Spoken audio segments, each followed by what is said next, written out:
Hello ಸ್ನೇಹಿತರೆ, welcome back to GS kitchen vlogs and creations. ಸ್ನೇಹಿತರೆ, ಯಾರೆಲ್ಲ ಹೊಸದಾಗಿ ನಾನು ಹಾಕುವಂಥ ವೀಡಿಯೋಸ್ನ ನೋಡ್ತಾ ಇರ್ತೀರಾ, ದಯವಿಟ್ಟು ಸಬ್ಸ್ಕ್ರೈಬ್ ಮಾಡ್ಕೊಂಡಿಲ್ಲ ಅಂದರೆ ಸಬ್ಸ್ಕ್ರೈಬ್ ಮಾಡಿಕೊಂಡು ವೀಡಿಯೋನ ನೋಡಿ ಅಂತ ನಾನು ಕೇಳ್ಕೊತೀನಿ. ಹಾಗೆಯೇ ಇವತ್ತಿನ ಡಿಸೈನ್ನ ಮಾಡ್ಕೊಳ್ಳೋದಕ್ಕೆ ಇವತ್ತು ಒಂದು ಸೀರೆಗೆ ಬೇಬಿ ಕುಚ್ಚನ್ನ ಮಾಡಬೇಕಾಗಿತ್ತು. ಸೊ ಹಾಗಾಗಿ ಥ್ರೆಡ್ಗಳನ್ನ ಪ್ರಿಪೇರ್ ಮಾಡ್ಕೋತಾ ಇದ್ದೆ.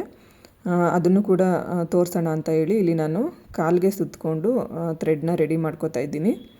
ಇಲ್ಲಿ ನಾನು ಒಟ್ಟು 80 ಎಳೆ ಥ್ರೆಡ್ನ ತಗೋತಾ ಇದ್ದೀನಿ ಸ್ನೇಹಿತರೆ. ಅಂದರೆ ಒಂದು ಸೈಡ್ ಥ್ರೆಡ್ಡು 80 ಎಳೆ ತೊಗೊಂಡಿದ್ದೀನಿ. ಅದು ಡಬಲ್ ಆದಾಗ ನಮಗೆ 160 ಎಳೆ ಥ್ರೆಡ್ ಆಗುತ್ತೆ. ಆ ಥರ ನಾನಿಲ್ಲಿ ಥ್ರೆಡ್ಗಳನ್ನ ಪ್ರಿಪೇರ್ ಮಾಡ್ಕೊಂಡಿದ್ದೀನಿ.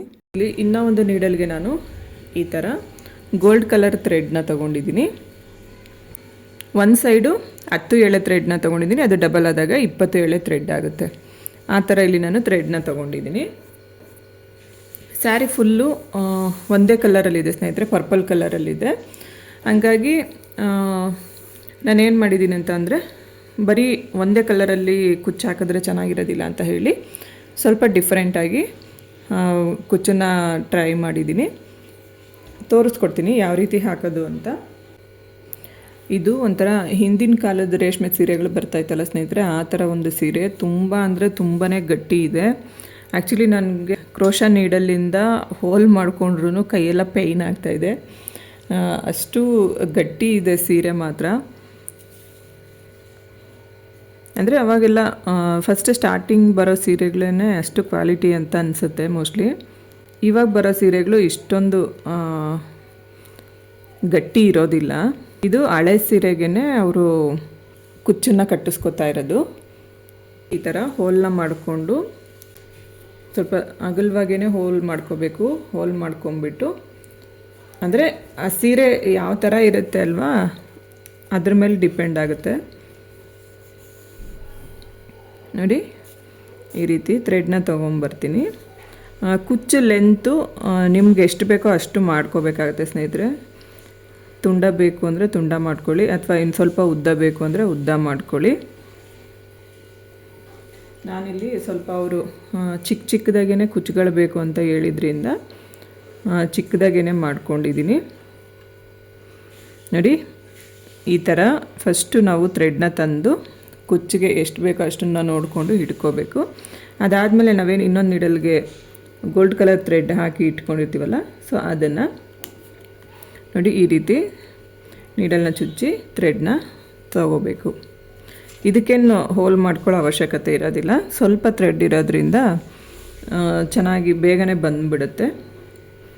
ನೋಡಿ, ಈ ಥರ ಹಿಡ್ಕೊಂಡು ಕರೆಕ್ಟಾಗಿ ನಮಗೆ ಮಧ್ಯಕ್ಕೆ ಬರೋ ಥರ ಬೆರಳು ಕೆಳಗಡೆ ಹಾಕ್ಕೋಬೇಕು. ಥ್ರೆಡ್ನ ಹಾಕ್ಕೊಂಡು ಇವಾಗ ನಾರ್ಮಲ್ ಹೆಮ್ಮಿಂಗ್ ನೀಡಲ್ಗೆ 2 ಎಳೆ ಜರಿ ಥ್ರೆಡ್ನ ಹಾಕಿ ಇಟ್ಕೊಂಡಿರಬೇಕು.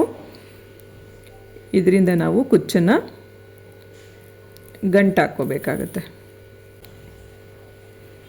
ಇವಾಗ ಒಂದೇ ಕಲರಲ್ಲಿ ಸೀರೆ ಇದ್ದಾಗ ಬರೀ ಅದೇ ಕಲರ್ ಥ್ರೆಡಲ್ಲೇ ಕುಚ್ಚು ಹಾಕಿದ್ರೆ ಅಷ್ಟು ಚೆನ್ನಾಗಿ ಕಾಣಿಸೋದಿಲ್ಲ ಸ್ನೇಹಿತರೆ.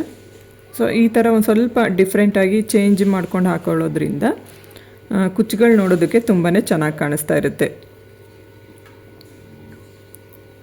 ನೋಡಿ, ಈ ಥರ ಒಂದು 3ರಿಂದ 4 ಸಾರಿ ಕುಚ್ಚನ್ನು ಗಂಟು ಹಾಕ್ಕೊಂಡು ಈ ರೀತಿ ಥ್ರೆಡ್ನ ತಂದು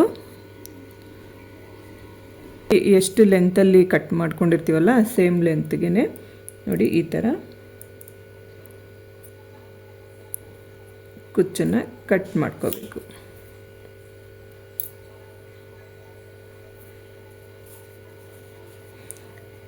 ಅದಾದಮೇಲೆ ಸ್ವಲ್ಪ ಉದ್ದ ತುಂಡ ಏನಾದರೂ ಥ್ರೆಡ್ಗಳಿದ್ರೆ ಅದನ್ನು ಕೂಡ ನೋಡಿ ಕಟ್ ಮಾಡಿಕೊಂಡು ಈ ಥರ ಒಂದೇ ಲೆವೆಲ್ಗೆ ಮಾಡ್ಕೋಬೇಕಾಗುತ್ತೆ.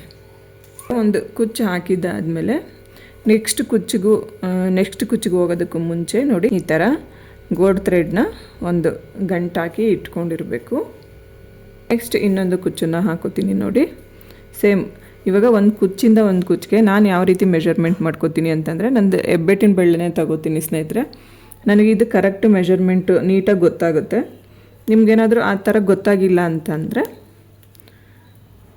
ನೀವು ಅಳತೆ ಟೇಪ್ ತೊಗೊಂಡು ಅರ್ಧ ಇಂಚಿಗೆ ಬೇಕಾ ನಿಮಗೆ ಕುಚ್ಚು, ಅಥವಾ 1 ಇಂಚ್ ಗ್ಯಾಪ್ ಬಿಟ್ಕೊಂಡು ಹಾಕ್ಕೋಬೇಕಾ ನೋಡಿಕೊಂಡು ಹಾಕ್ಕೊಳ್ಳಿ. ಮತ್ತು ಇಲ್ಲಿ ನಾವು ಕೆಳಗಡೆ ಏನು ಥ್ರೆಡ್ ಬಿಟ್ಕೋತೀವಲ್ಲ ಅದನ್ನು ಕರೆಕ್ಟಾಗಿ ನೋಡಿ ಸ್ವಲ್ಪ ಎಷ್ಟು ಬೇಕೋ ಅಷ್ಟನ್ನೇ ಬಿಟ್ಕೊಳ್ರಿ. ತುಂಬ ಥ್ರೆಡ್ಡೆಲ್ಲ ವೇಸ್ಟ್ ಮಾಡೋದಕ್ಕೆ ಹೋಗ್ಬಿಡ್ರಿ. ಕೆಲವ್ರು ನಾನು ಕಟ್ಟೋದನ್ನು ನೋಡಿದ್ದೀನಿ ಸ್ನೇಹಿತರೆ, ತುಂಬ ಉದ್ದ ಉದ್ದ ಥ್ರೆಡ್ಗಳನ್ನೆಲ್ಲ ಬಿಟ್ಟು ಸುಮ್ಮನೆ ಕಟ್ ಮಾಡಿ ಹಾಕ್ತಾಯಿರ್ತಾರೆ. ಆ ಥರ ಮಾಡಿಕೊಂಡ್ರೆ ಸುಮ್ಮನೆ ಥ್ರೆಡ್ ವೇಸ್ಟ್ ಆಗುತ್ತೆ. ಕರೆಕ್ಟಾಗಿ ನೋಡಿಕೊಂಡು ನಮಗೆ ಎಷ್ಟು ಉದ್ದ ಬೇಕೋ ಅಷ್ಟು ಉದ್ದ ಬಿಟ್ಕೊಂಡ್ರೆ ಸಾಕು. ಸುಮ್ಮನೆ ವೇಸ್ಟ್ ಮಾಡೋ ಅಂಥ ಒಂದು ನೆಸೆಸಿಟಿ ಇರೋದಿಲ್ಲ. ಇಟ್ಕೊಂಡು ಮತ್ತು ಈ ಕುಚ್ಚನ್ನು ಗಂಟು ಹಾಕ್ಕೋಬೇಕು. ಫಸ್ಟ್ ಒಂದು ರೌಂಡ್ ಈ ಥರ ಹಾಕ್ಕೊಂಬಿಟ್ಟು, ಅಂದರೆ ಒಬ್ಬೊಬ್ಬರು ಒಂದೊಂಥರ ನಾಟ್ ಹಾಕ್ತಾರೆ ಸ್ನೇಹಿತರೆ. ನಾನು ಯಾವಾಗ್ಲೂ ಒಂದೇ ಥರ ಅಂತ ಏನು ಹಾಕೋದಕ್ಕೆ ಹೋಗಲ್ಲ. ಒಂದೊಂದು ಸರಿ ಒಂದೊಂದು ಥರ ಹಾಕ್ಕೊಂಬಿಡ್ತೀನಿ.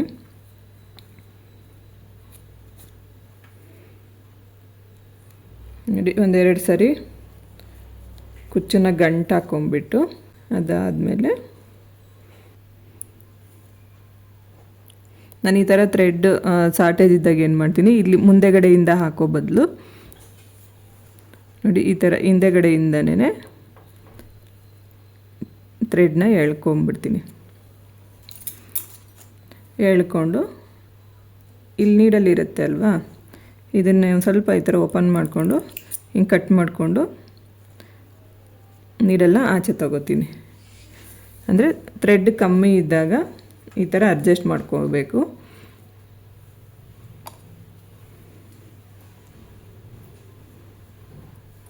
ಇದು ಕೂಡ ಅಷ್ಟೇ, ಕುಚ್ಚು ಎಷ್ಟು ಲೆಂತಲ್ಲಿ ಬಿಟ್ಟಿರ್ತೀವೋ ಅಷ್ಟು ಲೆಂತಲ್ಲಿ ನೋಡಿಕೊಂಡು ಕಟ್ ಮಾಡ್ಕೋಬೇಕು. ನೋಡಿ, ಒಂದು ಚೂರು ಕೂಡ ಥ್ರೆಡ್ಡು ವೇಸ್ಟ್ ಆಗೋದಿಲ್ಲ ಸ್ನೇಹಿತರೆ. ಅಷ್ಟು ನೀಟಾಗಿ ನಾವು ಕುಚ್ಚುಗಳನ್ನ ಕಟ್ಕೋಬೋದು. ಈಗ ಆಲ್ರೆಡಿ ನಾನೊಂದು ಮುಕ್ಕಾಲು ಭಾಗ ಸ್ಯಾರಿನ ಕಂಪ್ಲೀಟ್ ಮಾಡ್ಕೊಂಡಿದ್ದೀನಿ ಸ್ನೇಹಿತರೆ.